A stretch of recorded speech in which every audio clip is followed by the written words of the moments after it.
બનાસકાંઠામાં ઠાકોર સમાજ દ્વારા સુધારણા માટે એક નિર્ણય લેવામાં આવ્યો છે। સમાજ સુધારણા માટે આ મોટો નિર્ણય, જેમાં ગોઢના ગ્રામજનોએ બેઠકની અંદર નીતિ નિયમો અમલમાં મૂક્યા છે।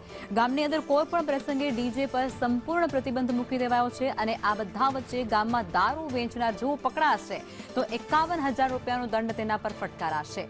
નિયમો તોડનાર સામે પણ સામાજિક અને વ્યાપારિક વ્યવહાર બંધ થઈ જશે। સામાજિક શિસ્ત, શાંતિ જળવાઈ રહે તે માટે આ ખાસ પ્રકારનો નિર્ણય છે તે કરવામાં આવ્યો છે। દાંતીવાડા તાલુકાના ગોઢ ગામનો આ વિગતો। ઠાકોર સમાજે ગોઢ ગામમાં પહેલું બંધારણ પહેલો મુદ્દો એ છે કે ગામમાં ડીજે બંધ કરાયો, જે ડીજે ચાલુ રાખે એનો 51 રૂપિયા દંડ કરેલો છે, 51,000 રૂપિયા।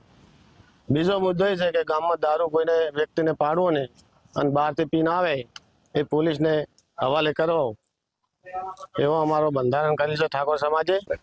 એમાં સાહેબ એવું છે કે જે દીકરી મોબાઈલ ફોનનો ઉપયોગ કરે અને રાખે એના માટે 51,000 નો દંડ છે, અને જે છોકરો ભાગીને જાય ગામની છોકરીને લઈને તો એનો 1 લાખ રૂપિયા દંડ છે, અને એનું ઘર સમાજ બહાર મૂકવાનું, અને બહારથી દીકરી લાવે તો એની પણ પરત પાછી આપવાની, ગમે તે ગામની હોય। એ નિયમ છે અમારી સમાજે અને ગામના આગેવાનોએ જે કર્યું, સરપંચ બધાને ભેળા થઈને એનો